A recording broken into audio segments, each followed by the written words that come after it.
My name's Chris. And I'm Kristie. This is the Washing Up Podcast, and we're supposed to have Ben, but he hasn't turned up.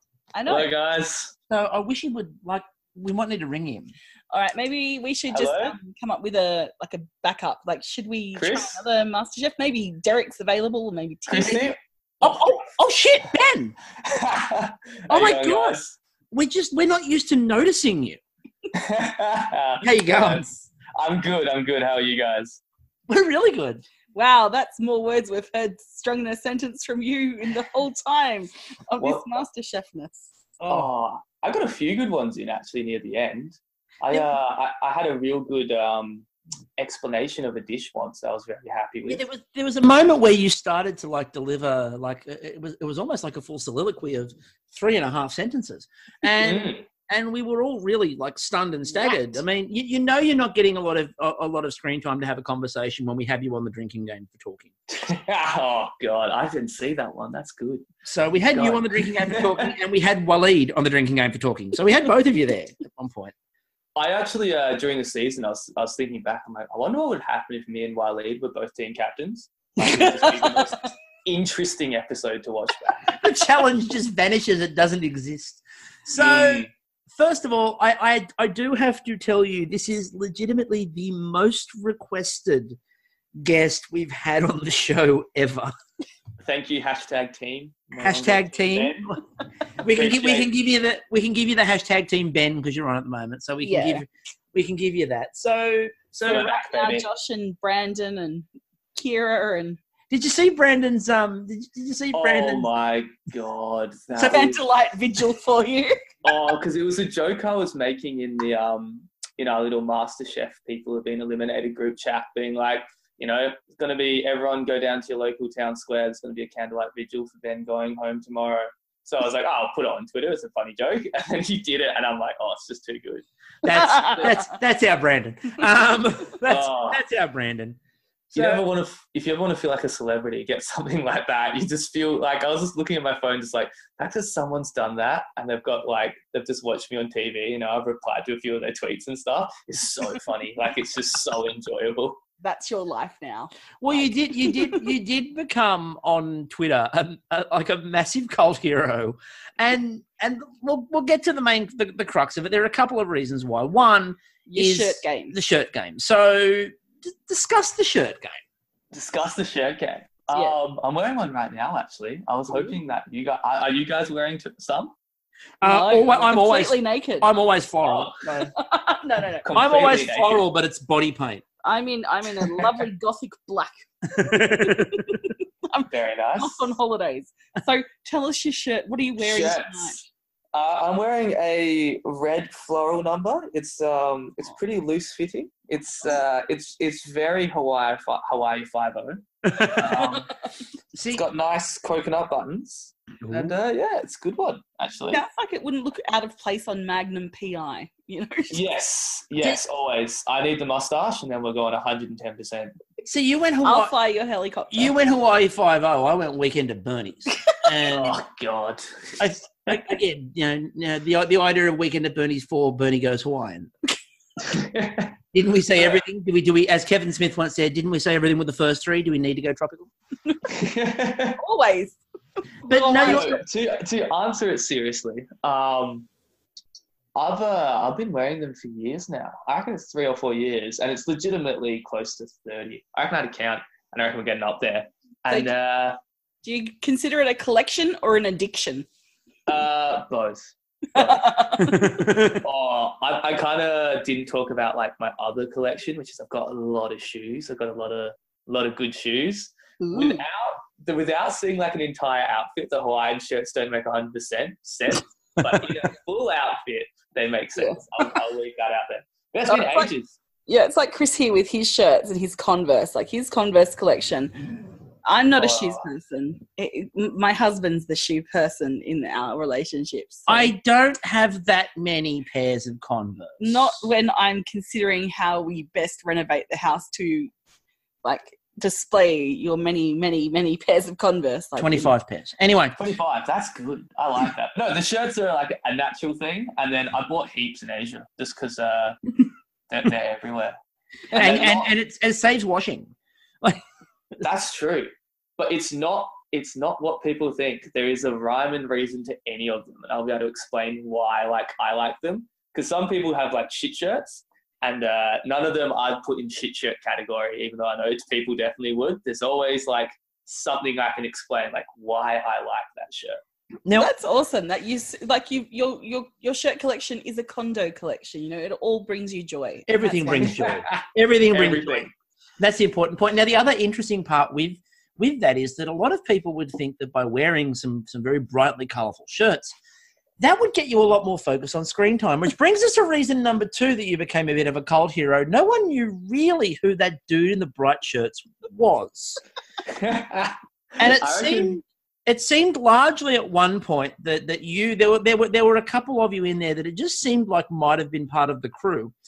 And hi, Blake, if you happen to be listening.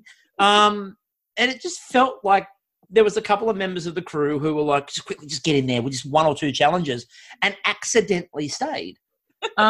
Thankfully, we found out that wasn't the case with you. Thankfully. But I mean, yeah. I tweeted out about that camera crew thing. I think the first tweets when I was like testing the waters, especially if you look at my like Facebook, I mean, not my Facebook, my Instagram, I was kind of like, oh, like I have to be really PG and like be like, can't wait for this team challenge, guys. Like, let's support the farmers. This is going to be amazing. And then they were like, I talked to a few people in the Masterchef team. They're like, no, you can just be yourself. And I'm like, all right, Twitter.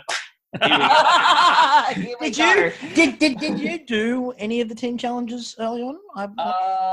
No, I just sat around. Well, you did take. Look, you were really kind. You did once take Sandeep to the hospital, and I opened an oven door, and then a quiche fell out on that one actually. Yeah, and then you gave up and just took him to the hospital and the doctors and Chemist Warehouse to get some meds. It was kind of you. I mean. It's beautiful. The caprese salad in that challenge just magically appeared. And, someone call you a hero. No idea who made it, but you know, did you get tomatoes? Oh God, that day. Friends and family like, you're not on fucking MasterChef, you liar. Like, you're like, how many weeks did it take to convince friends and family you were there? The 4 months I was away kind of gave it away a little bit. Are you sure? Are you sure it wasn't a brilliant cover story? You went for leprosy. He was buying new shirts. Well, before MasterChef, I was away for 5 months. I was backpacking around Southeast Asia. Buying shirts. Oh, Josh, Southeast Asia. So I can name the countries. I'm not just, lumping them all into one different whole thing. Southeast Asian difference. I know the difference, especially like different regional areas. It's all very, very different, even in countries. Well, especially in countries, it depends if they've got more of a Muslim influence and things like that. I don't want to get told off around this one. So much food knowledge. Just dropping food knowledge bombs. Muslim influenced countries have less pork. Just my guess. Yeah, a little bit. They've got, it's a different kind of, I know it's a lot you can describe and unpack with that one. It's really interesting. But we're not here to talk food. We're here to talk about No, we're here to talk your non-existence and shirts. Yeah. So back to the thing. So yeah, it's backpacking around for 5 months, and then got back for about a month, and then went away again for away around, and then we were watching it, and I was like, hey guys, how funny would it be if I actually wasn't on MasterChef and I just went away again and trolled you guys so bad? And then I watched episode 1 and they were like, people like, oh, I didn't see you. I'm like, this Now that would be the ultimate troll, by the way, going off recording 4 months worth of MasterChef and then just being cut. I reckon you could do it. You know what? We've actually gone to a top 22 this year. 2 people just don't exist the whole way through. 23, that's an interesting choice of number of contestants there. What motivated that? I got in trouble on a bus trip one time, and I was like, hey guys, what do you reckon would happen if we crashed and like we couldn't cook anymore, or like a few of us died? And everyone was like, oh, you can't say that, Ben. That's horrible. And I'm like, no, seriously, like what would happen? Would they be like, would George come? Would it be like, when Gary like had to, say why George wasn't here? They're all putting wigs on. No. The judges would put wigs on and pretend. You've seen Dwight in The Office pretending to be everybody else in the office. Well, it would be like that too. So you'd have, like Matt Preston puts on a blonde wig and his Tessa. Yeah. I just presume they'd get the Bachelors in, the Bachelor and the Bachelorette and all the contestants in and do some cross promotion. Oh, did you see that cooking? I've never watched The Bachelor, but I watched that one episode when they had to do some cooking, and it was probably like a highlight reel. And this is what I imagine everyone on Facebook groups who submits so much hate was. I imagine exactly that's what they're cooking, like being like, "Oh, I can't believe you undercooked the duck." I'm gonna microwave some chicken for dinner. Don't bring the duck up yet. That's coming. The majority of us audience, though, the irony is not lost on us that we sit there like bagging people out on television, knowing full well that if we got the same kind of parameters, it'd be cheese on toast that we'd present. And well, you've openly said that your challenges would be menu logged. Yes, they would be, and I couldn't be chosen anyway because I do not have a grandmother or mother that inspires me to cook. You don't have a nonna? I don't have a nonna. I don't have nor does Joe, and he just rented one. So. He rents one, and you don't have anyone with a pasta recipe in the family. I don't even have a yaya. There's no yaya, there's no pasta recipe, there's no nonna. You're in a lot of trouble. I'm fucked. Oh, you know what's the most awkward bit? Because I'm Italian. Yes. And before that nonna challenge, they were like, "Oh, here we go, Ben. Let's get Ben some screen time." They're like, "Oh, Ben, this is what the judges, this is like producers and everything, like the people we talk to. They're like, "Oh, Ben, have you got a nonna? Have you got a good nonna story?" I'm like, "Oh no, my grandma died before I met her." And they're like, So let's move on. So they're like, let's not talk about that. Let's keep going. Sorry to laugh at the death of your nonna. That's very sad. Yeah, I didn't meet her, so apparently she was great. She came over to Australia. So how could you possibly be influenced into cooking? What would have if you have a non-existent nonna? See, what would have been funny for me was if she's alive and well. Yeah. And just couldn't be bothered. So again, we've talked before about my grandmother, and my grandmother on my father's side, who once infamously made spaghetti bolognese. And she used a giant tin of SPC spaghetti and a lump of grey mince and stirred the two things together and told us that was spaghetti. I had garlic bread. I didn't have any spaghetti. And someone went, "I don't know what this is." And I went, "I do," and just ate the end of the garlic bread and walked away. So I feel like I made a smart call on that front. Yeah. So let's briefly actually get towards food. So you mentioned touring Southeast Asia for that period of time. How much of Southeast Asia did you sort of go, that's where I want to go within the kitchen? Very little. And after that disastrous prawn sambal, which was very Malaysian, I was like, right, well, let's cross that off. Again. And you know what? The best is Christina. Christina was so afraid to do it. And then as soon as in the kitchen she started doing that kind of cuisine, she just started flying. It's very much been an uprise of Christina, my fellow. We thought they were going to edit palm trees over us. I do like Christina, particularly when she's like, "Oh, the first date we went to a Thai cooking class." I thought that's just so lovely. Yeah. You were just there for the Thai cooking class. Yeah. But no, I didn't go much with it because I don't know. When you see someone like Tati, Indonesian cuisine, and then she had quite a bit of Thai because they're kind of depending where she's from, very far up, not too far away, and then not too far away in flavors. And then she also read a lot about and practiced a lot of Thai food. When you see that, it's quite intimidating. So you're like, you know what? That cheese on toast idea sounds good right now. Yeah. Well, I don't know. It's the same thing with I just when in Thailand, and especially Thailand, because that's probably my favorite of the Southeast Asian, especially northern Thai food. The Asan food's just fantastic, and it's kind of going it's hard to learn off them in cooking classes and things like that, because I don't know if you guys have done much travel in those kind of places. But if you go to a cooking class, it's very, very westernized. So they're like, all right, we're gonna make what's that, pad thai, and then we're gonna make a green papaya salad. And you're like, but that's not what you actually. I don't know. I want the stuff that's real. Yeah, I want cow soy and stuff. I want some funky flavors and some real interesting things. But you'll never beat just a street vendor peddling something for $1.50 and they've done it for their life and their grandmother's done it for their life, and it's always the same. And, you know, they're just like the friendliest, loveliest people that you can go to support, and that you'll never learn off them unless you speak fluent Thai. And then if you do, I don't think you'll ever learn off them again. But it's like our philosophy on, you know, we do a hell of a lot of yum cha, and our philosophy is go to the places where there's no white people. Go to the places where, you know, there's actually people going, you know, this is real food. We don't want the westernized stuff. This is what we're after. But that's good food. Like that's exactly. I do appreciate I appreciate when you do go to a westernized restaurant, like, you know, like your local Chinese that's obviously been around for years, and they've got the Western style Chinese food. And they've got pineapple in the sweet and sour pork, and God no, blasphemy. Yeah. I can imagine it's similar when, like, say you open up a hamburger joint or something in Singapore or whatever, and there's a few flavors that you'd throw in to make it more accessible to the it's a gateway. I get that. Gateway hamburger drug. You know, like I talk all the time because I do a lot of, you know, culture stuff with like teenagers in terms of school stuff, and one of the things we talk about is that the gateway through for a lot of Australians to, like, you know, stop that whole. And not that it's completely been stopped, obviously, and it should be, but, you know, that 1950s "we hate anyone who's foreign" idea was food. I will, I mean, look, you ask any white person, you know, what's their favourite food, and they go, oh, pizza pasta. And you go like, oh, mate, like 50 years ago, it wasn't a thing. No, like, you would have been beaten up in the playground for having pizza, and the kids go, what do you mean? What do you mean? And I'm like, you would have been the weird kid. Absolutely. My dad, you know, food hero of mine. Wish I got on the show a bit more.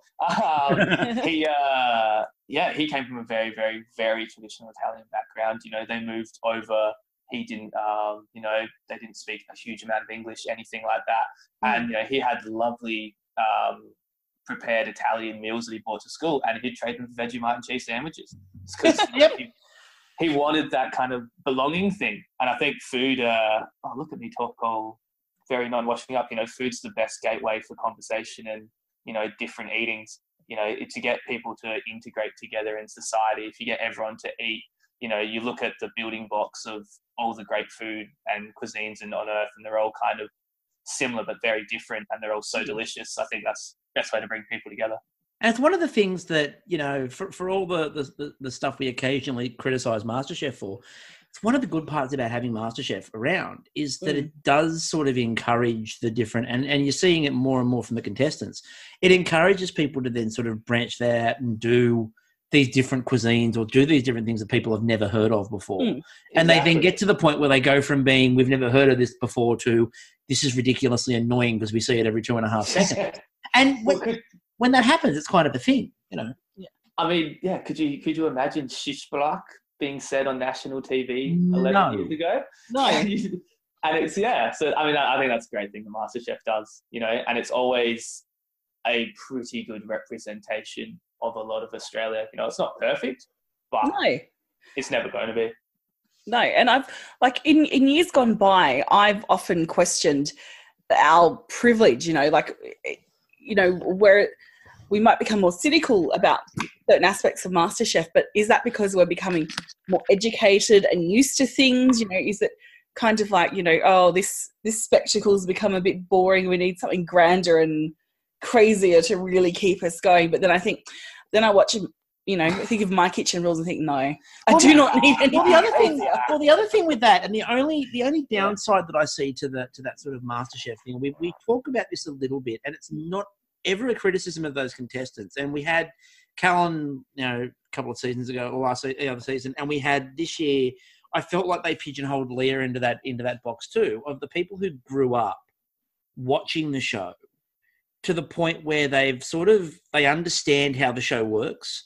And so they're almost going on there starting from, oh, this is what you do to MasterChef something up, rather than coming at it from a food base. And that's the only sort of negative that I see in these sorts of things, is that occasionally you start from that point. What I liked about Leah was that Leah openly said a couple of times on the way through, no, I need to go back and do a lot more basics after this. This is really good, and it's taught me a lot about what I need to do. That's a good one, but So Leah comes from a showbiz background. Yeah. Oh, does she? And yes, she's a theatre manager. Yeah, it was all in her. Oh, that's that was in right. her. It was, if you can remember 9.5 years ago when the show. Oh my God, it honestly feels like last season. If you can remember 9.5 years ago to when the bios were happening. It's so funny because she's a person to me compared to you guys. You know, it's like, oh yeah, Leah. You know. Well, we basically are now at a point where we remember Leah as we remember many of the contestants from our intro podcast where we covered the intros. Now, speaking of the intros, yes, how did you feel about your intro? Do you feel it represented you accurately on the show? Oh yeah, just walking casually, so probably. It's so funny filming that. They're like, all right, Ben, now walk towards us and look up and give us, a little sly, cocky smile. And I'm like, what? Like, what? How do I do that?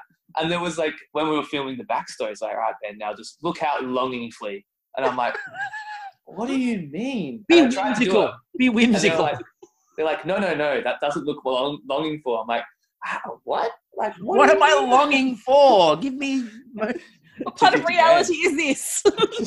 What is my motivation here? Excuse me. There's another bit. So when we were filming that little walk-up bit, I got all done. We're like, all right, Ben, like, you can kind of do whatever you want for these last two ones. And I'm like, all right, cool. So I picked up one of those little parsnip chips and like put it through the puree and ate it. And I could see like the floor runner being like, oh, that's gold. Is there anybody else's intro video you would have loved?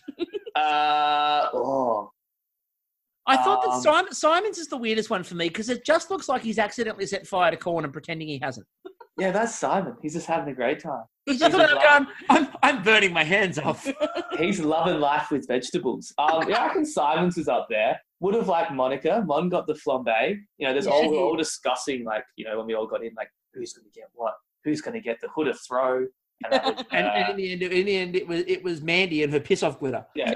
Mandy was the fuck off dust or whatever. Yeah, fuck off glitter. Very, very Mandy, that one. I would have liked any of the ones which were a bit more like, ooh, fun, And I got the walk, and I got in there and like, all right, you've got the walk, and I'm like, damn. You got the walk with the longing look. Yeah. But I thought from that intro, I'm like, oh, he looks like the guy you want at a party because he's coming in with a plate of food ready to share, like just plate of chips. I remember party shirt, and hors d'oeuvres. Yeah. On hors d'oeuvres, yeah. Unfortunately, I don't rock up to many parties with that. It's like 2 bottles of wine instead of a, nice lamb dish. But to be fair, if you rock up with 2 bottles of wine, you are the party. So they're personal consumption as well. So you're no longer the party; you're a private party. Anyway, So ain't no party like a private Ben party because a private Ben party's got 2 bottles of wine. So in terms of actually in there, we'll actually get to you cooking things now, like really cooking things. Not like behind the camera, not being seen.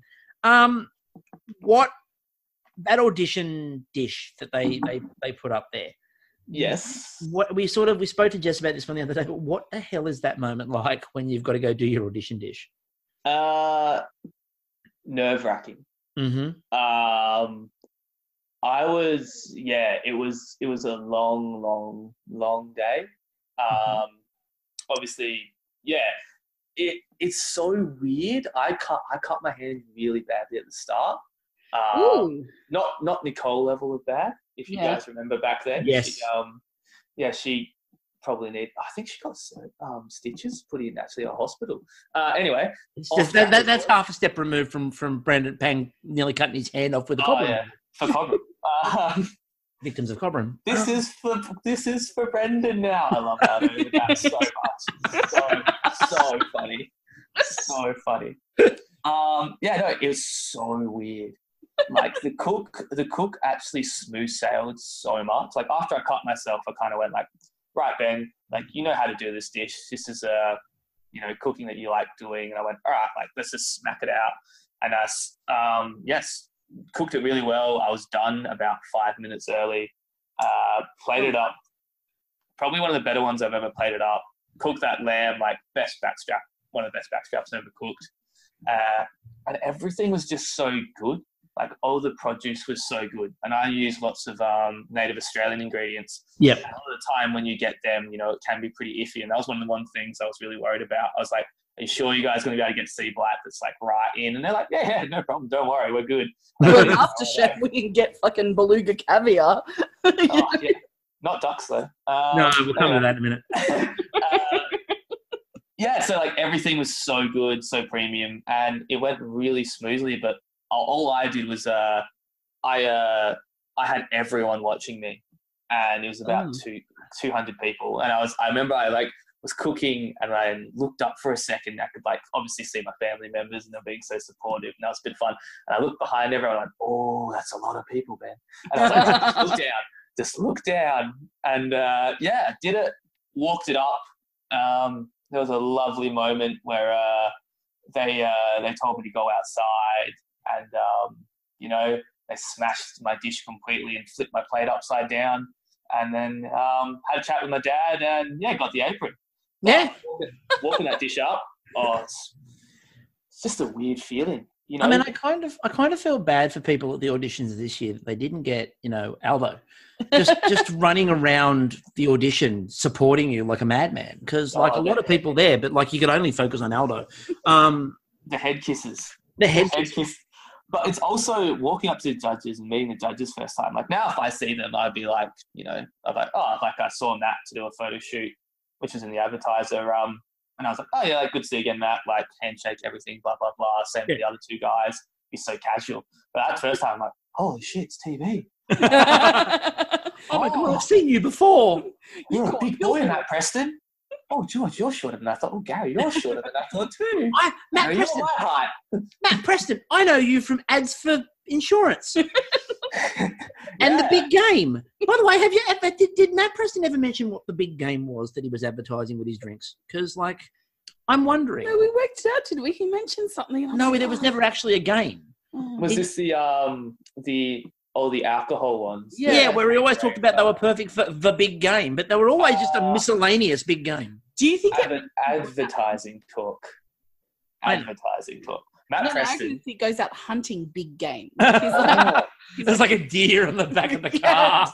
It's actually, so you guys know, Leah, how it's only 24 get in, right? Yeah.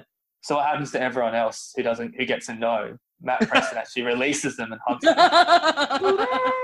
in like a tweed suit. The hunt is on. The most dangerous game. Just jumping on the back of a Vespa. There's little chasing them down. There's little panna cottas in cages to lure them. And then so let's get to the fucking panna cottas, Ben. You thought you were getting away with it, but no, I'm excited for this. Let's go. All right. So the panna cotta, or should we call it the Benacotta? Because I think we should. Everybody made fucking panna cottas. Everybody. Now we were hopeful that you could resist the temptation, and that you would represent all of us, you know, to the best of your ability, because we were counting on, relying on you. And instead, you became the trope. Like, rather than fighting against the current, you became what we all hate. Not you personally, but panna cottas. So some Star Wars stuff. I was meant to bring balance to the Force, but instead you were the chosen one. Not the younglings. Yeah, not the younglings. Slaughtered them. You slaughtered them with panna cottas. So, all right, I sort of know what you're going to say to defend the concept of making a panna cotta, but please go ahead and tell me about how we know they're going to fucking set in time, please. You don't. So hot tip was that recipe that I cooked in the mystery box that flopped, and then the recipe that slightly overset, I'll be very honest, in the invention test, exact same recipe. There is something that goes on in the Masterchef fridges and freezers that I have no idea what happens. It's a little bit magic, but things sometimes happen. Masterchef gods. It's otherwise known as the Trents. The Trents, yeah. I remember I opened a blast chiller one time and someone was just like, "What are you doing?" And I'm like, "Oh shit, sorry." That's the one variable, is someone opening something, and that's what I'll put onto why me and Larissa did it for our copycat dish in Sweet Week is that we all had our own little sets. So we could all have our own blast chiller, our own fridge freezer. So like, right, we're completely taking out that variable. Like it's going to be exactly the same set. So either we're both going to have like a flop or not. Obviously, it didn't happen. Well, I mean, how are you to know that somebody was stirring in the fridge? Yeah, exactly. George probably came past and was like, yeah, I'm just going to open that one a little bit. Just fuck with Ben for a bit. Just that little thing, though, like just like stirring it in the fridge actually meant the difference between set or not set. Oh, yeah. Well, it did set. One didn't set and one set, and they were both in there for pretty much the exact same time. I think there was about 2 minutes difference between them. And there was. Yeah. They gave them enough to do about 8 camera angles of you being worried about it. Oh, I love that. I love that when they're like, oh, this is hilarious. Was that the moment that you realised that you'd mastered your pensive look? Oh, I realised that during my pharmacy career, I'm going to say. my pensive look and my piss off, don't talk to me look.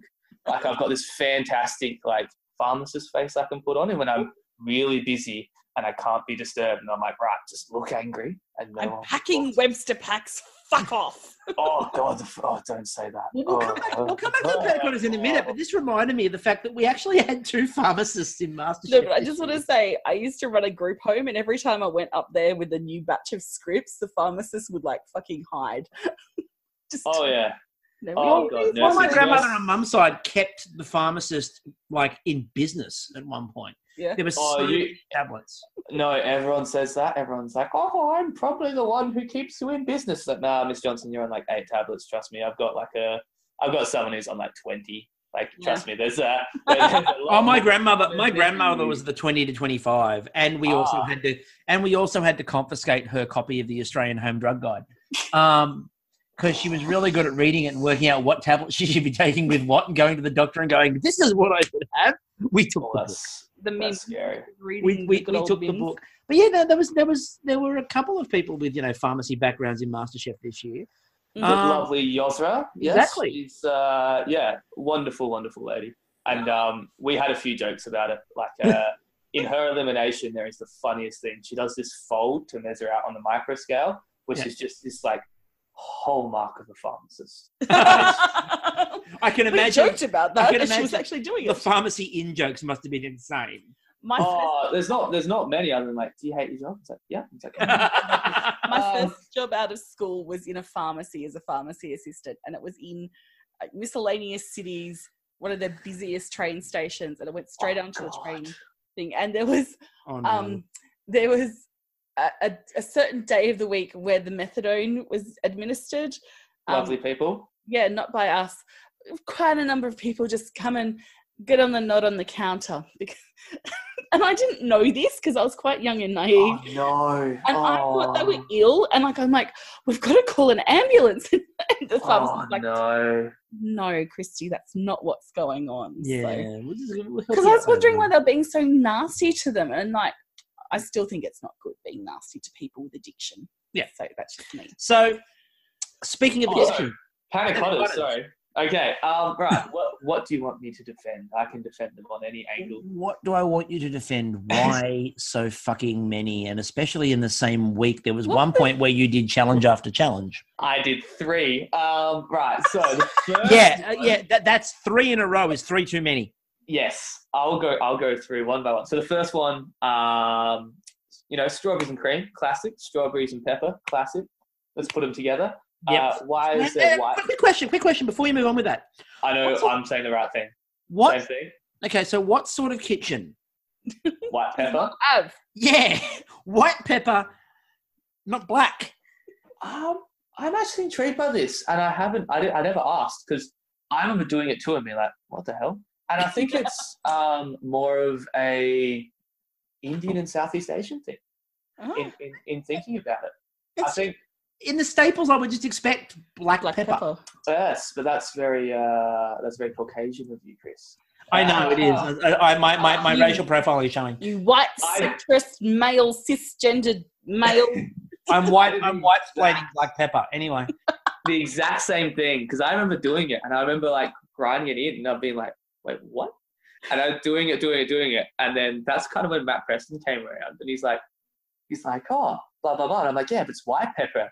and they've edited it in a way so like I was there like, oh, surely this is fine, and I was there like, yeah, look, this is not going to be great, is it? And he's like, yeah, interesting combination. I'm like, like I know, I'm not having a great time. So yeah, that was a very that white pepper panna cotta. I don't know, it still works, and then salting it up kind of brought it back. And that dish was really good. I was really happy with it because it kind of hit on the whole brief of being a bit more Heston-y, by just, combining classics but in a slightly different way. And then, yeah, I thought that one would work, and it kind of just underset, but I think I ate most of that as well. Now, the only one I will allow you to sort of go, yeah, okay, that was a good call. Cereal milk panna cotta, the next one? That's the one. Yes. That one was good, and that dish has a lot more elements than they showed, which was something unfortunate. Like the cereal, like that's very, very inspired by Milk Bar, Christina Tosi. Anyone who knows that knows her stuff, or a Momofuku fan would go, yeah. So obviously the cereal milk crunch, very her, like using skim milk powder and then toasting up cornflakes and then making like kind of like a crumb with those elements, classic. And then the panna cotta with the cereal milk works really well. And then the red fruits thing was really cool. Like there was strawberries, I think 2 or 3 different ways, like a few baked, macerated, and then made a strawberry syrup, and then had fresh raspberries and some baked rhubarb in there. Yeah, that was a delicious dish. That one was really, really good. Cool. So have I defended myself? I just want to know, is there an alternative? And is the only alternative parfait? Like, is that... No. You guys, all on Twitter's like, I'm sick of parfaits. I'm sick of ice cream. Okay, so I'm sick of panna cottas. I'm sick of crumbs. I'm sick of layer cakes. And I'm there like, right, we've got creme brulees. And we haven't had a creme brulee run in a while. We've had creme brulees, but not a run. They're boring. No, they're delicious. There's the panna cotta master. Yeah. Look, panna cottas. Big panna cotta has got you on their payroll. They do. Look, I've also got the race card that I'm Italian. I can pull that one out. It's a dessert. It's traditional. I'll attack a bit more. Racist. No. So where the fuck's your sfogliatelli? So where is SBS? Where the fuck's your sfogliatelli? Where's SBS getting up in arms about people being upset that I'm cooking too many panna cottas? Same with Sandeep with curry. This is my racial heritage. I'm just putting it on the plate. Sfogliatelli. So, look, You can have hog fat at 3 a.m. while you're preparing it. Oh, God. Yeah, this is the thing. So people, especially with desserts, get so uppity, and I'm so confused. They're like, we've had so many ice creams and, all these things. I'm like, yeah, but what else are we meant to do other than like doing like, all right, here's a tiramisu. And they're like, no. If you break it down, you've got kind of a cake with those biscuits. And then you've got a mousse in there, and God, you're just doing cakes and mousses, and it's a layer cake again, Anushka. Why are you doing tiramisu? Just another layer cake. And she's like, oh my God, get off my back. I'll tell you what I do appreciate. I appreciate that Ben came to fight. Yeah. Like, I appreciate that he's been working himself up to this moment. Look, if anyone sees, I walk past people on the street and you can see them being like, you see them talk to each other like, oh, is that Ben from Masterchef? Like, oh, yeah, the kid, you're going to do fucking panna cottas. I thought that you were going to say people see you on the street and they go, I think I recognise him, but I'm not quite sure. Oh, I know the shirts, but I've never fucking seen his face. Is that Ryan Shelton? I was in a bar last weekend. No. I know. And legitimately one of my friends went, there's people are Googling you, Ben. That's the funniest thing. And this one girl looks down at her phone and then looks up at me, and I've made complete eye contact and just been like nodded, being like, yes, it is me. Like, and you see a shirt that just has like a little I am Ben. Like maybe just like a little pin. Well, see, we were on New Year's. We were over in Perth with our good friend from Great Australian Bake Off, Robert Harwood, friend of the show, just friend in general. And we were out with Robert in King Park, and late at night. Like not that late, but it was night time. We were out there looking at the view, looking at the lights, all those sorts of things. And there was a woman and her partner, and they were walking past. And as they walked past, I just saw her head do a complete 180 pivot. And because he's a tall gentleman, so you can't really, a tall redhead, you can't miss him. And the head pivots, and he's oblivious looking at the lights. So I'm just watching this woman look at him. And then her head turns back, and she like points to her boyfriend and points to Robert. And points again and points to Robert and points to Robert. And the guy's like, I don't know who that is. And she's just like staring and almost fell down the hill, like staring, and then walked away. And I looked at Robert and I'm laughing. He goes, what? I said, you missed that entire thing. There was about 30 seconds of this woman recognizing you and her partner having no idea who the hell you were. They are so much fun, to be honest. Like it's every Italian lady gives little Italian grandma gives me a kiss on the cheek, and it's like makes MasterChef 100% worth it. No, like, you know what else made his MasterChef journey worth it? You've now been adopted by 100 nonnas. That's beautiful. Exactly. This is Joe's dream, pretty much. I was about to say, Joe is sending you messages going, can I get some numbers of some nonnas? I need a rotation. So I need a rotation. So more importantly, though, what else made MasterChef worth it was somebody got to meet one of their absolute food heroes. I did. Well, I got to meet two. My fanboying got very much shown for Jock. It did. And then Heston was nuts. Heston was so strange. Like meeting him in person and having like the chance to cook for Heston to me was just like an absolute like brain explosion. It was really weird. And he's so down to earth. Like he just came up and, he hugged us all and shook all our hands. It was just like really nice to meet you. And there was a bit like just talking to him while I was cooking. And I kind of said like, you're one of the reasons why I got into cooking, pharmacist, like chemistry, like back in, my high school days. And he was just so like happy. Like he was like, that's really cool. And he's like, what did you like? I'm like, like all the way back to kitchen chemistry and Fantastical Feast. And he's like, wow, like you've been a friend for like fan for that long. That's so cool. Like, do you remember some episodes? And I was like, yeah. And I was like, oh, what about like your old team? And he's like, oh wow, like you remember those? Like he was just so excited that he had this kind of impact on people. Which is really cool to hear. We like hearing those stories, and of course, Jock was your Jock. Yeah. So Jock is a very interesting one as well. So Jock obviously really respects the work he does, and especially all the charity work. I find it weird that we don't really use that many ingredients that are native to Australia. They're very kind of viewed foreign. And he puts it really well that people still think it's like this foreign current, like a foreign kind of foreign ingredients when they're completely, native to Australia. Yeah. And, First Nations people, thrived on them for 65,000 years, longest culture on earth. And they, and it's just this weird thing that everyone's just kind of like, no, like we're not gonna touch those, or people have been like, oh, it's just a fad. But yeah, he's all about it, and really passionate about it, and runs one of the better kitchens in Adelaide, which is very cool. And then there was that unfortunate moment where he comes over to your bench and you're giddy and delirious and thrilled, and then he gives you this feedback, and you can see the moment that your heart just snapped in half. It's the Ralph Wiggum with Lisa. Yeah, it was. I actually used that gif at that point in time. I used that gif.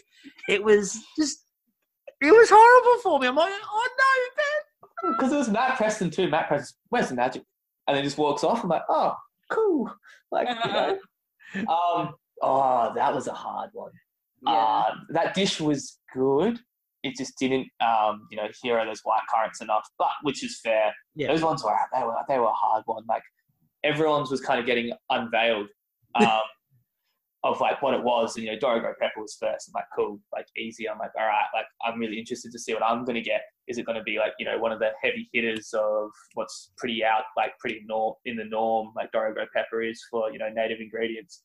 And it just completely wasn't. They were like, white currants. I'm like, I've never heard of this before. Right, here we go.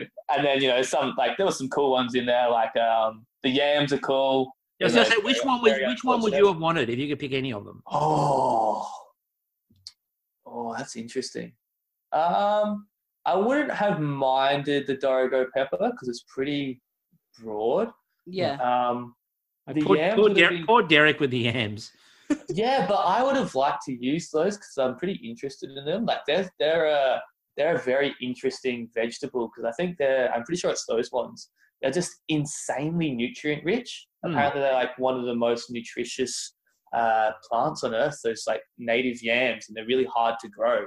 But they would have been cool because of like the way you cook them. I'm a big hibachi, like cooking on coals fanboy. Yeah.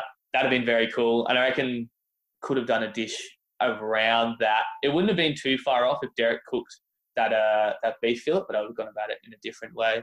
Yeah. What else? The native lemongrass is cool. That's got a cool flavor profile. And then lily pillies are awesome.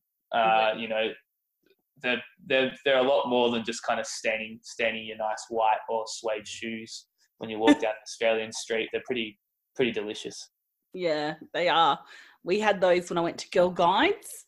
We went on like a little nature trail, and our leader, who was very good with plants, like I'm fucked with plants, goes, "Here, you can eat these." And like we all blindly went, okay. She could have been trying to kill us, but they were delicious.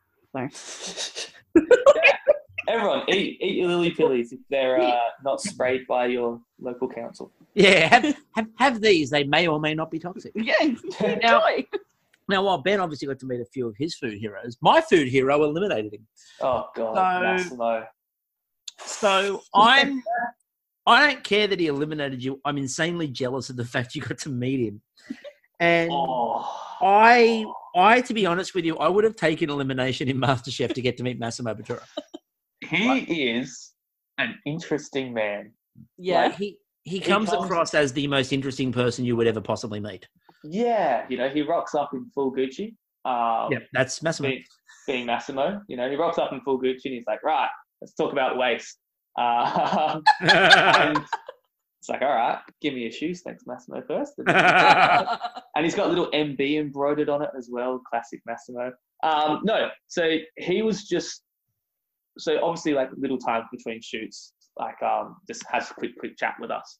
But him talking about produce is like no one I've ever heard talk about it. Like he went on this rant about how he did a pop-up somewhere, and he used like banana peels and he made like a guanciale out of them, and then made a carbonara, like classic carbonara with it, and nobody knew the difference. And he was just like, oh God, I mean, I'm half Italian, I can put on a fake Italian accent. He's like, you know, the banana peel, just think about it.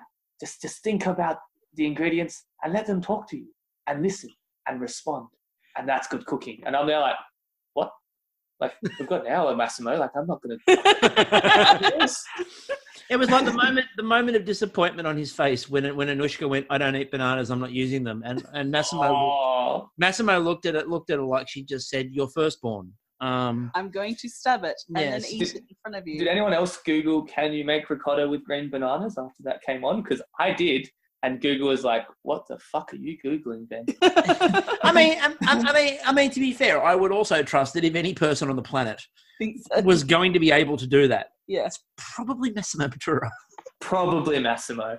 I should have just dropped my duck and just done whoops. I dropped the duck, to be honest. So you should have looked, and again, look, that would have been a great dish. So let's talk about the duck. Let's talk about the duck.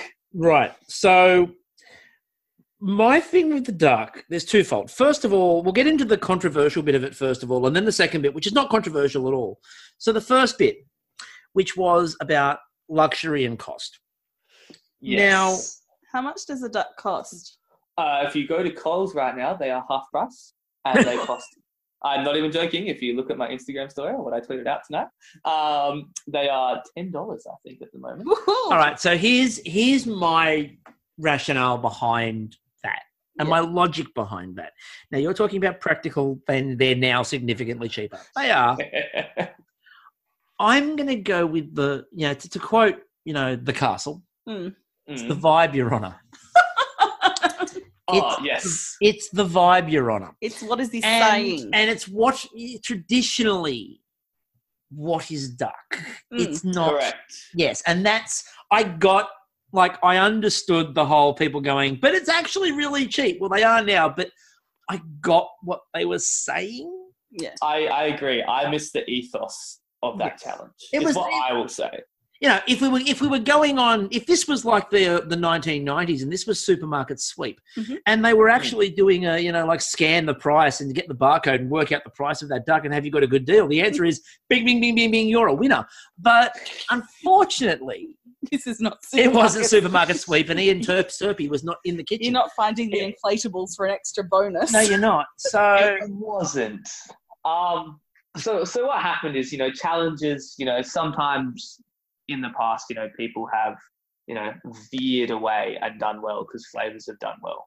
And what happened with that dish is, so what happened with that dish is I knew I had a, duck and radicchio dish like in my back pocket as a pretty good one. No, turns out not in the end. And I kind of went, I saw that radicchio there and I went, all right, like these outer leaves, they're going to be kind of wilted so I can pickle those.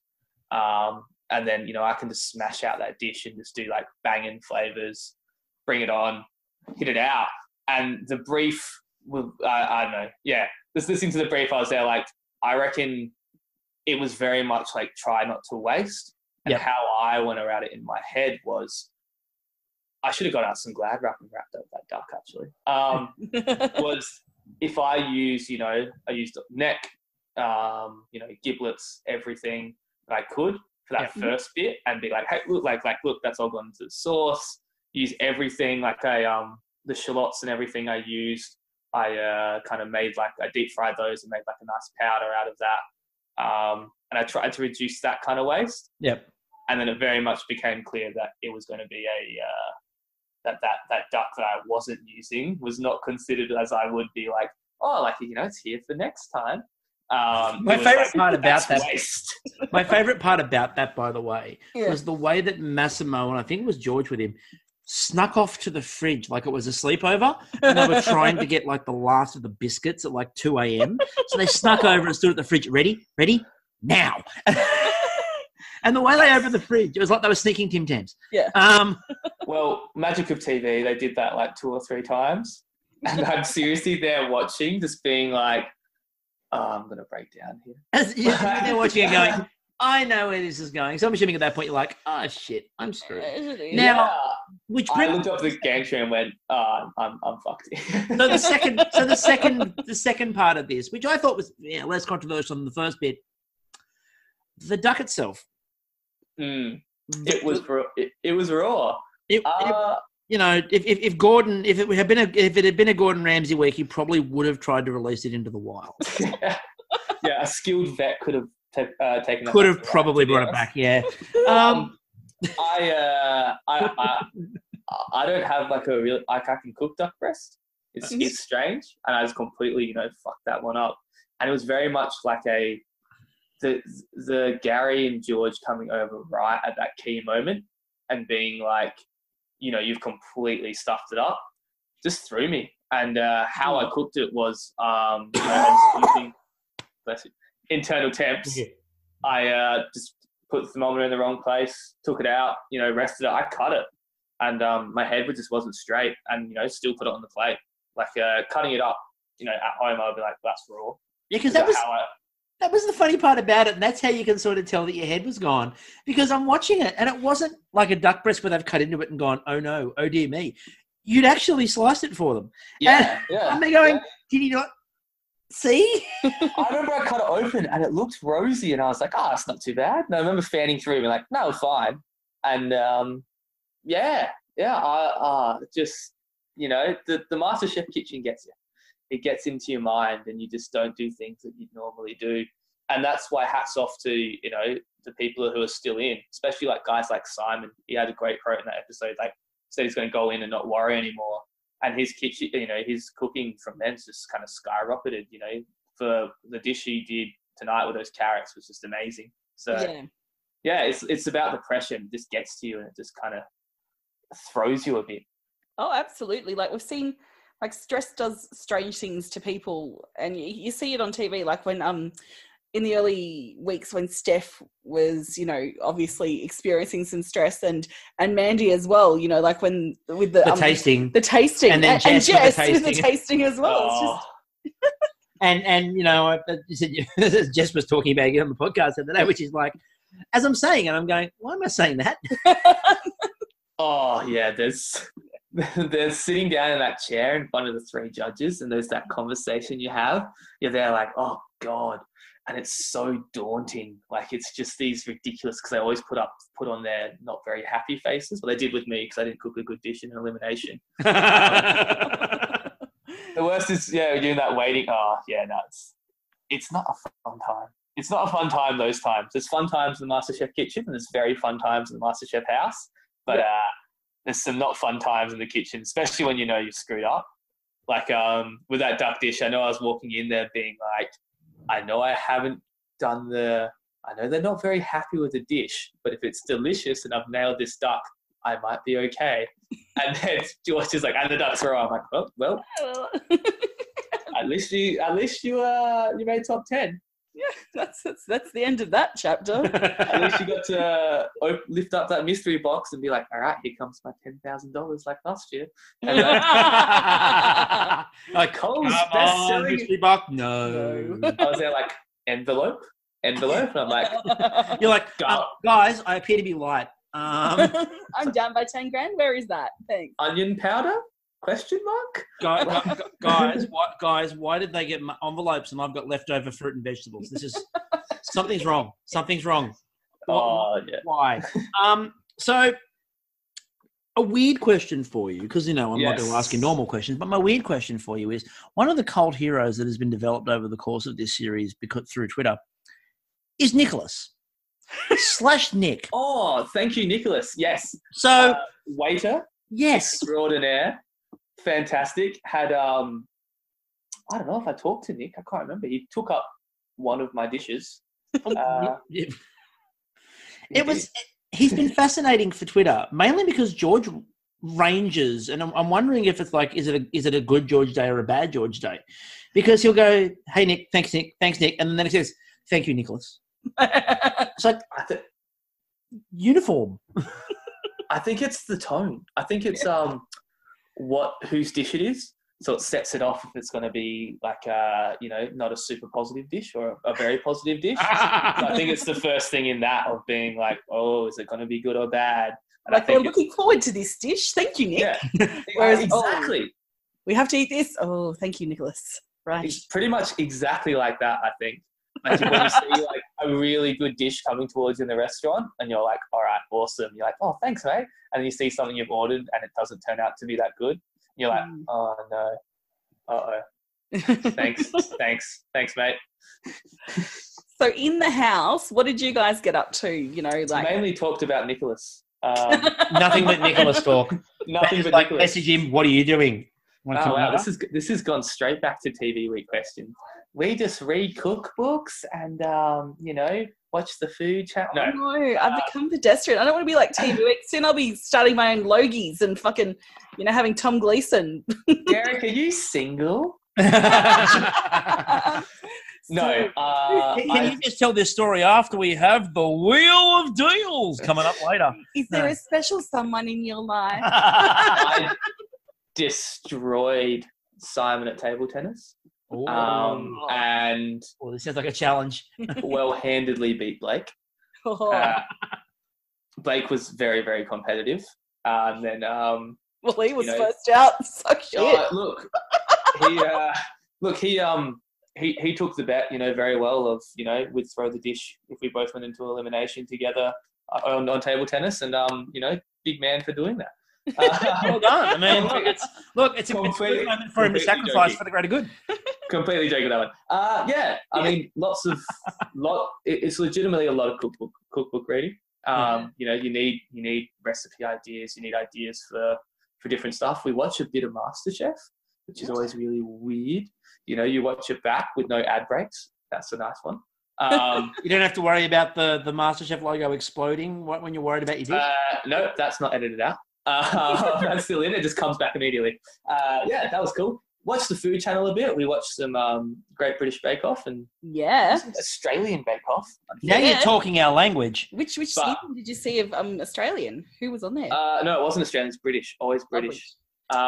Which I don't know. I'm a big fan of Great British Bake Off back when it was those two lovely ladies hosting, and then and Paul Hollywood. Oh, Yep. loved it. If I could pitch one TV show that I could watch, it would be Mary Berry and Maggie Beer. They cook together. Yes. Well, funny you should say that, because we have, of course, pitched, and people who have listened to us all the way through will know. We've pitched, well, it started off as the Ashes between Australia and Britain, and we've talked to some British bakers, and we've talked to some of the Australian bakers and got them to pick their teams. And then we started doing Canadian Bake Off. So now we've got a Commonwealth. So now we've got the Commonwealth Games going. And we've got Indian Bake Off a thing? There are millions of different versions. The one thing we will say to you is don't watch Kiwi and don't watch South African. And There's some really lovely people on Kiwi. But the show lets them down. And South African, you can see they're used to having help. But that's what I said to Tessa. I'm like, "Oi, can you piss off? Go to Kiwi Bake Off, Kiwi Masterchef. You're too good for Australia. Please go, participate and be a complete bloody favourite and win all those. Go over there. But yeah, no, we've already pitched this idea of we want to do a Commonwealth Games Bake Off challenge, where you've got an all-star Australian team, an all-star British team, and an all-star Canadian team. And then you mix up the judges. So, you would have Maggie Beer and Mary Berry working together to judge everyone's bakes and stuff. That would be really cool. So, and I even pitched the full format. It's out there. Go find the episode in the archives, people. It's great. I'd like that, actually. Instead of MasterChef, the next All-Stars, it could be like MasterChef versus... I guess there's a restaurant that does that in Dubai now, so... True. Oh, is that? Well, you could do the MasterChef experience. Have you not heard of it? No. It's Australian. Oh my God. So it's dishes from seasons, seriously. And then you can buy a mystery box as well. It's very Dubai. But yeah, it's previous contestants' dishes on this a la carte menu. It's really strange. Now, do they serve the best version of those dishes, or do they serve the one that was eliminated? So, for example, if we're over there and we ordered, for example, your duck dish, is it cooked properly, or is it as raw as you served it? No, it's as raw as I served it. Honestly, it's an experience. I think raw ducks coming back. And I didn't get any love for my hashtag raw food movement. That was included on my posts. Surely Simon liked it and retweeted it. So I like everything. Poor Simon, he got cut to smiling when I was getting eliminated. I'm like, what's going on? Why did they do that? Because we're really good friends. Simon slipped them 20 and went, it'll be really funny. Just do it. You know why? Because now he's going to be king of the table tennis. Table tennis. Absolutely. I played a bit with Larissa too. She was pretty good. So yeah, all he was thinking about was the table tennis round robin. Is finally the path is open. Yeah, actually. That actually might be the smile. He's about to be yeah, he's going my path to glory. There was no behind the scene photos of table tennis, but once I got eliminated, I really wanted to post a photo of it being doesn't matter if I won or lost MasterChef, MasterChef house table tennis champion. And really, that's what we're here for. That's part of the MasterChef experience in Dubai, by the way. Table tennis. We also set up downstairs in the basement where the gym is as well. We set up cricket, and that was very fun. Did you have a Richie Benno? Yeah, Tim actually did some of that. That was pretty funny. Blake was basement plays an umpire. It's not quite out of the middle just yet. Blake was very good at cricket. Blake was a very, very good cricketer. We played handball too. Handball, the kids at school. Foursquare, nice. Dance, yeah. We did that. We drew out some squares and got a tennis ball, and it was high school, really, isn't it? It was 6 grown men. Sandeep was in there, smashing it out. 6 grown men. I think between us they had 3 or 4 kids, and just playing handball. Oh my God! I've worked it out. What? And then Matt Preston came over with a drink to watch the big game. I found it. You found it. Eureka! That was so good. Oh, I just remember we obviously talk what did you guys do on the weekend? We're like, oh yeah, we played some handball. And George just looking at us being like, what? I presume you had no internet or phones in there, so you're like, well, I wasn't watching Netflix. No, none of that. I was too busy being the table tennis king. Yeah. And George is like, good, what are you doing? Good times.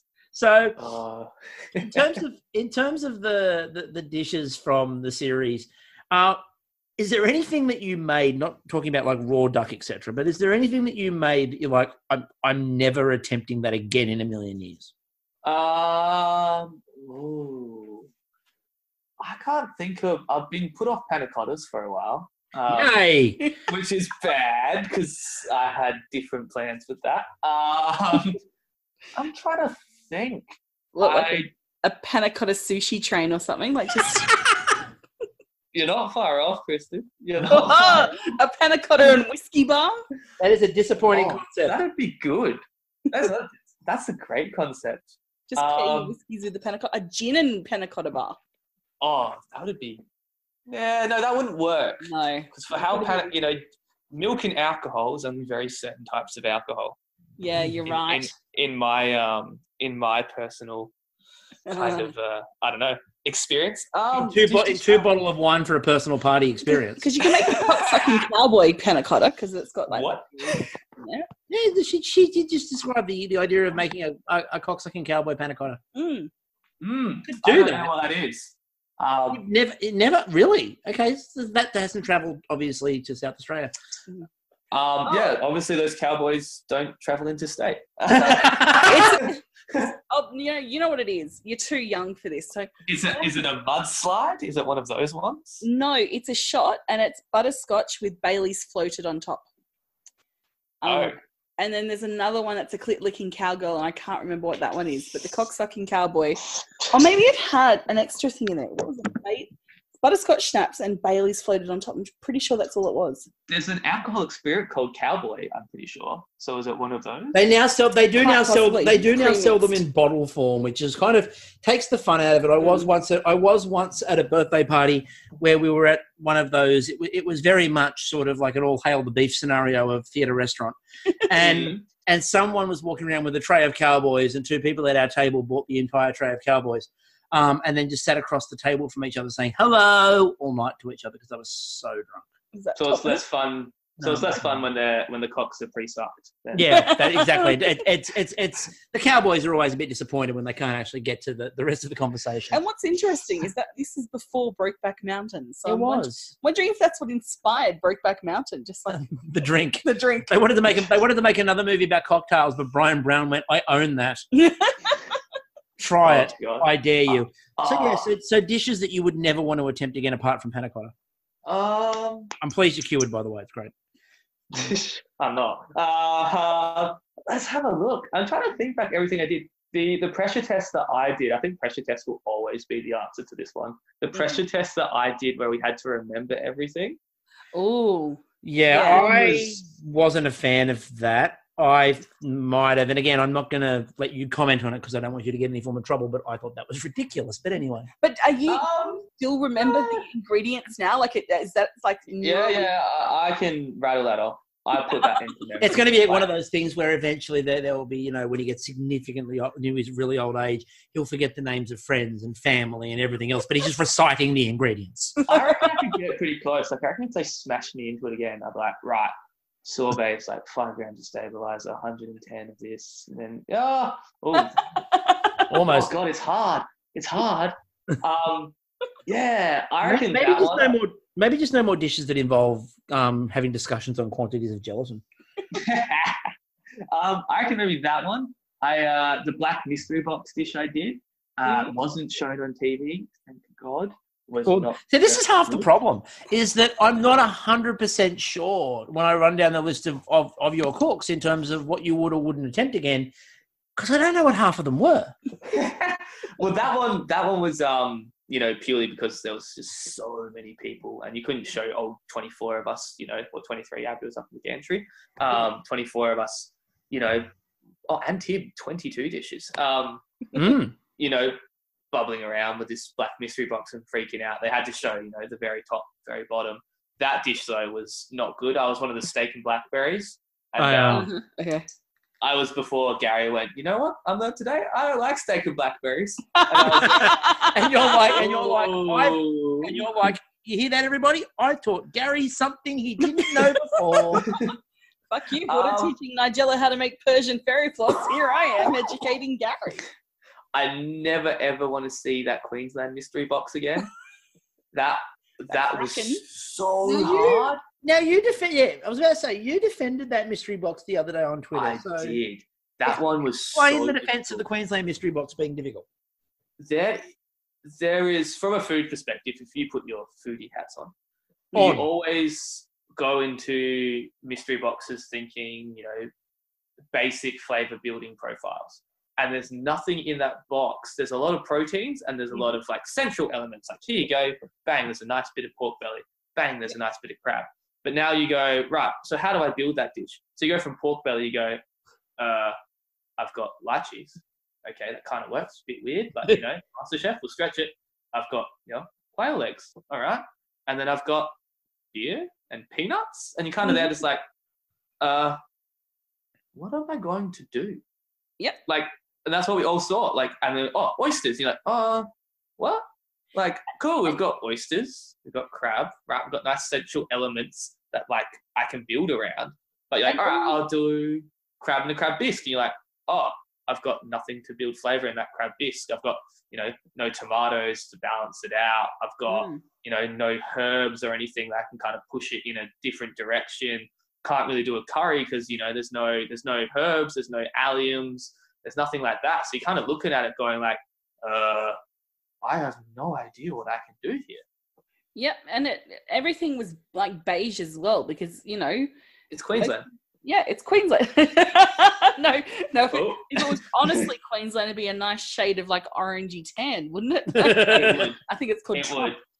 Warwick Kappa would be bringing the box out anyway.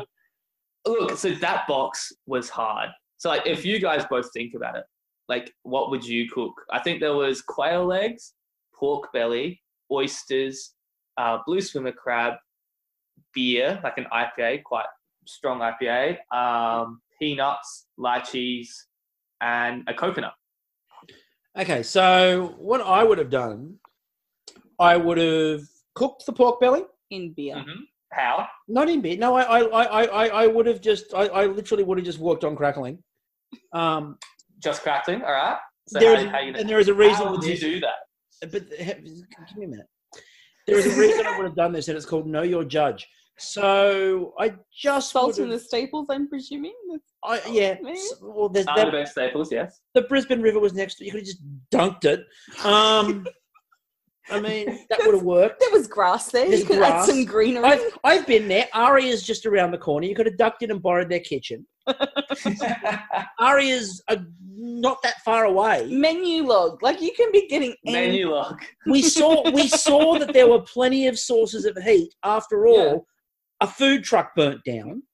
Oh, God, that... So there was plenty of... I cannot wait to get to ask those involved in the food truck burning fire what the fuck happened. So I'm looking forward to that. Bit of a forward tease for people. Good dodge of the question of what you'd cook, though. I like. No, it's not a good dodge of the question. I would have just done a bit of pork belly and put a beer next to it and gone, there you go, Gary. That'd have been good, actually. Enjoy. Thank you. Simple.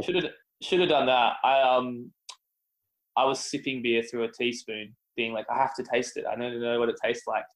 Waleed this year was the master of eating in the kitchen. In terms of from what we kept on seeing, because like it was almost like halfway through his time, Waleed just realised they were never going to show him. So he just started making food that he wanted to eat. He did it once, I remember, and we brought it back for lunch one time. That was a good one, actually. That's a clever move, and I would have run with that.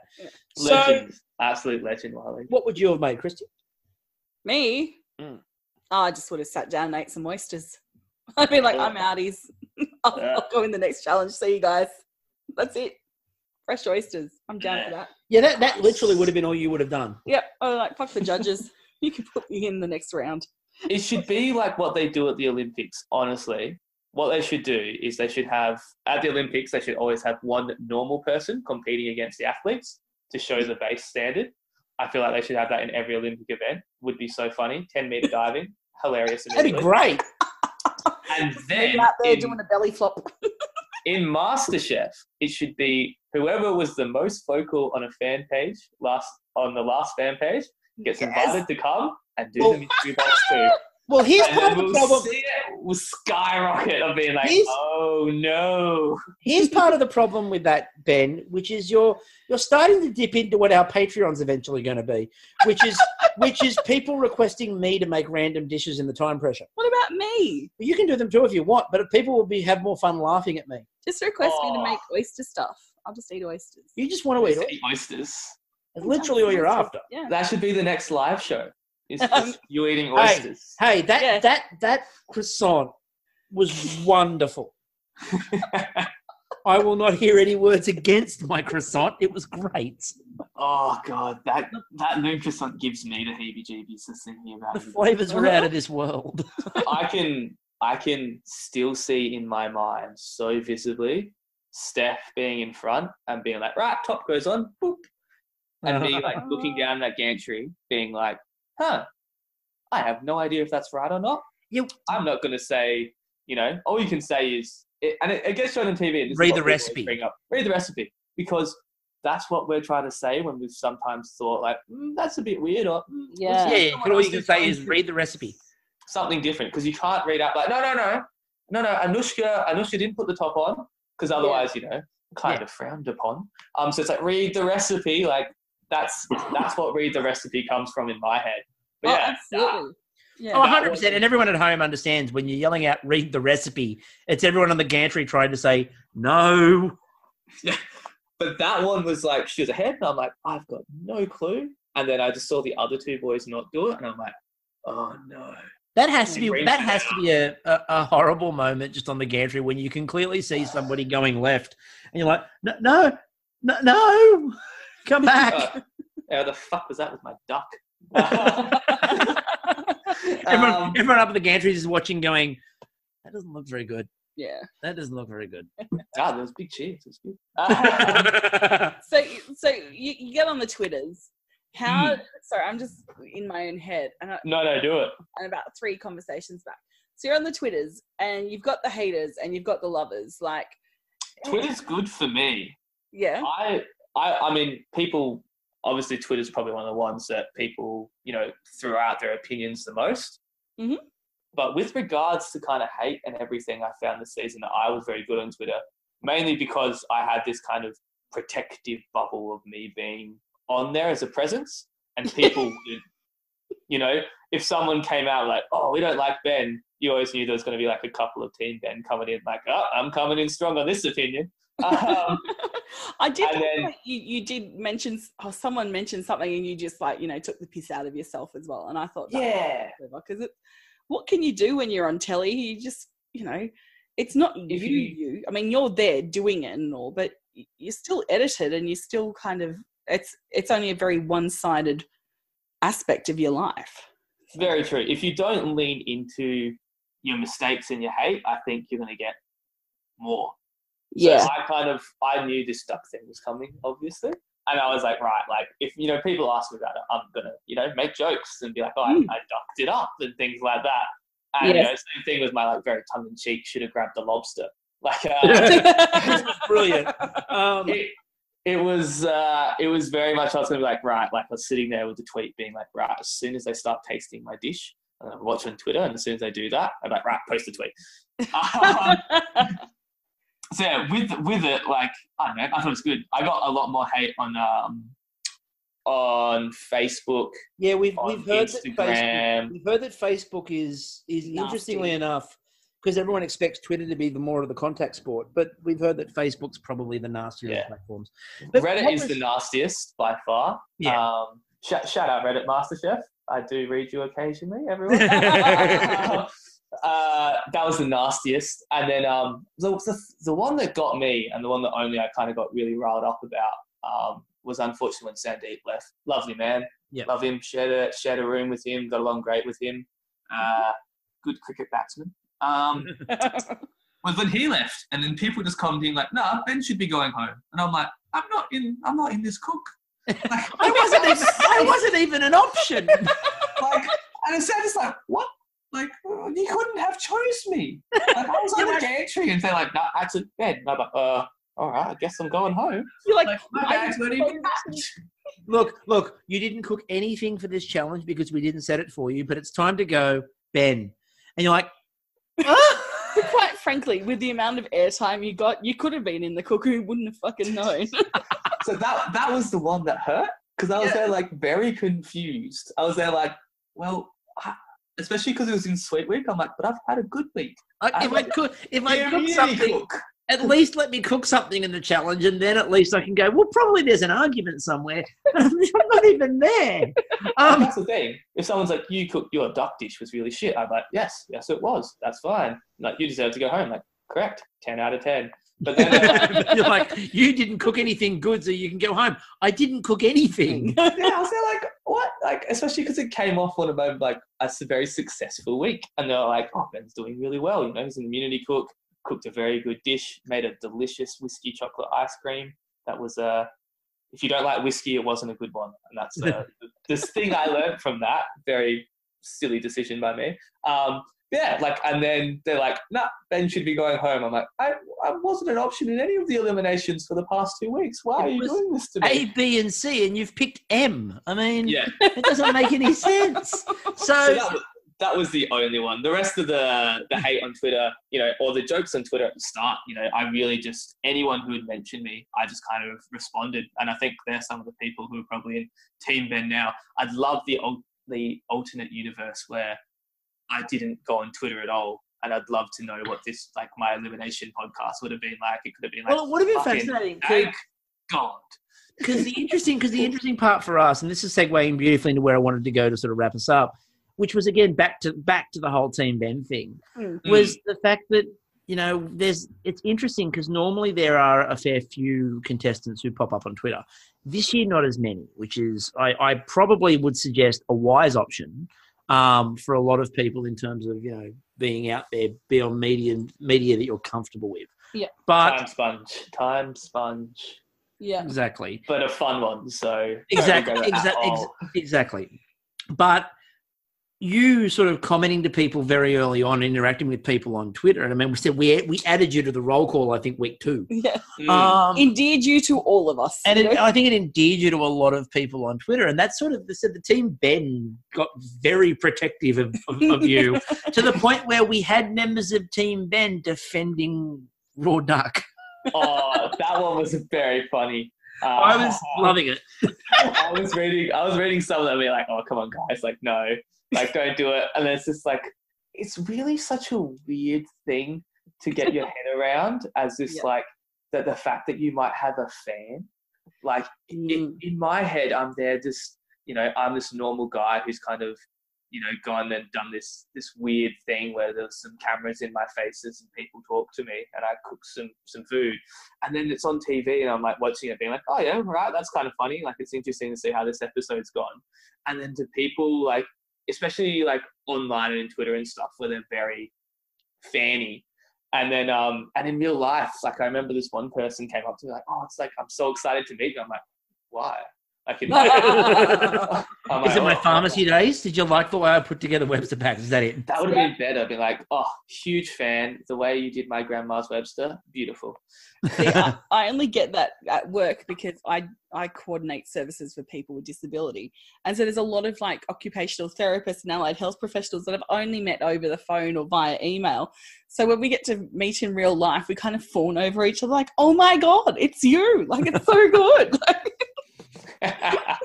Yeah, it's like that, but with TV. And it's just, as soon as you're on TV, people are excited. People are like, oh. Yeah, my mum taped me being on Romper Room and showed it to everyone. Did your mum tape you? Does she take it around and show people? Oh, that's an interesting one. She says she's very proud. Very, very, very proud. Yeah, it's a weird thing. And like, back to the Twitter thing, you know, to have them, you know, like Brandon's candlelight vigil tonight was hilarious. Like, the fact that I make this joke and then someone goes out and does it. And, you know, it's like it's a little bit of effort, and I'm there like, it's just so funny to me. It's such a... it's something you get very used to on Twitter. With great Twitter power comes great Twitter responsibility. Oh. You can just see how the Justin Biebers of this world would just let fame go to their head. I mean, thanks to people like Josh, I can make a request for a GIF, and within 45 minutes, I've got the GIF. Wielding power. Including a GIF of us. I think I think there's probably gonna be some audio things from today that might get audio gift. I don't know, like just cut up, and I'm like, oh no. I think there might be a Ben soundboard on its way. Oh So- God, do not plant those ideas. That's going to be awkward. At I least think that it's over like mobile phone connection rather than like really crisp audio. So someone can't edit me to be their like GPS or something. Except for the fact that this is very high definition audio, so you could be in trouble. Anyway, it has been an absolute blast to have you on the podcast. We have had a great time. It's a great time. I've probably heard and consumed more of your media than you have of mine, which is hilarious. Thinking it back. We can only apologise. You only had to listen to one podcast, and that would have been ample. Yeah, well, that would have been the grand total time. Possibly would have been longer. I've spoken more words during this series of MasterChef than you have. I think that's true. So thank you very much. Anything you want to plug before we finish up? I do. I have a long list of plugs. Go for it. I will do myself last. So I'm going to plug. That's what she said. Mandy. Go if you aren't following all of these or haven't been in touch with what everyone else is doing, I'm going to plug everyone. So Mandy loves food and ferments and food. Amazing woman. Love her to bits. Jess is the well-fed butter. Follow her on Instagram. Get her stuff. Huda's doing sassy ice cream in South Australia, which I've had a few times, which is fantastic. Dee is doing Delicious on YouTube. Yes. Waleed has the French Prince of Baklava in Melbourne, which is 10 out of 10. Yeah, all I've heard is amazing things. Steph is Spicy Steph online. Here we go. It's not stopping. Carl's doing pop-ups, and then he's got his ration challenge going on right now. Monica is a queen of Instagram. 10 out of 10 Instagram. Good food inspiration. Sandeep's got his website coming up. Tati's just got out doing work experience. Abby's same as Mon. Great Instagram, great food inspo. Yosra, exact same thing. All of her stuff, especially before she came on to MasterChef as well. Really, really cool. Blake's a full-time chef, and he just did his kind of his own night at his restaurant. And Joe as well. Joe's Instagram's really good. Love Joe to bits. He did lots of work experience, and he's just a really hard-working guy. I'm sure he's going to have a pop-up soon. Also probably did a bit of extra work at the Borrowed Nonna's kitchen. I think Joe should just go into a Italian retirement village. He should. Yes. It'd just be heaven. Oh God, that poor boy. I feel so sad for him. You know, people get memed, and he just got memed for this one thing that we were already kind of paying him out about in the house because we thought it was really funny. And then he gets on the TV, and then every single like social media and everything is just paying him out for it too. I'm like, oh, I'm sorry, Joe. Just on the off chance that you hear this, Joe, can I suggest that maybe a really good for next year's MasterChef before everyone goes off to audition, maybe a fake infomercial advertising Rent and Honor. And then I'll plug myself. I'm doing work experience at Arana, so underneath Jock. Ooh, that'll be perfect. Nice. Oh, that's so exciting. In one of Australia's, best kitchens. So that's terrifying. Whoa. He gets a bad rep. And then I will have a pop-up coming up soon with kind of interesting food that interests me very much. Minimal waste stuff. Oh, and, cool. Very native. Oh God, it's so awkward. I went out on that because it's something that I did really well in the past, and it's something I actually am pretty passionate about. No, but it's good because then you get to work on the next whole part of your career. Gets to be demonstrating to people how you do it. You're like Correct. Redemption. Was it a ploy? #Ben10 worked so perfectly. It's like the way that Joe Kendry has gone around just doing nothing but twirls for the rest of her life. Oh God, she's Robert Harwood. I'm going to hear about that. I'm going to crates. hear about that from Joe, and I'm not sorry. And then follow me on all my socials if you're not. Instagram's going to be the majority of stuff, mainly because it's the easiest one to share kind of foodie things and recipes and everything that's going to be coming up down the track. And just kind of cooking and trying to make a living out of it, which is an interesting experience. Ooh, nice. Well, we're really pleased that you're trying to make a living out of it because we think you do quite well. And we've had an absolute wonderful time sort of following along with you on MasterChef and having you on the roll call and having you on the podcast, which has been a sheer delight. And I'm hopeful that eventually we'll get you back on and do some other bits and pieces as well, because that would be really awesome. I probably will. You know, it's very enjoyable. It's always cathartic to talk about MasterChef and talk about it in a fun light. And I hope I've done well. Yeah, we are a bit of a therapy session as well. You know, we are the equivalent of tell us about your childhood. Yeah. So until we get to our recap, which will be delayed because, you know, we had Ben and that's far more fun. Rip Derek. Yeah, a recap on what happened. The social media explosion as it happens. Oh, it'll be, yeah. Oh, boy. Yeah, watching all the people going, oh, I want to miss Derek. I love the guns. I mean, his food. I mean, the guns. You said it, not me. I did, and I have to talk to him about that. So his Insta's just going to go off. Yeah, his Insta's going to be so popular. He's already at exactly. So until or something. So anyway, until the next recap, I'm still Chris, and I'm still Kristie, and that was Ben, and we'll catch you all later. Panna Cotta forever. Panna Cotta.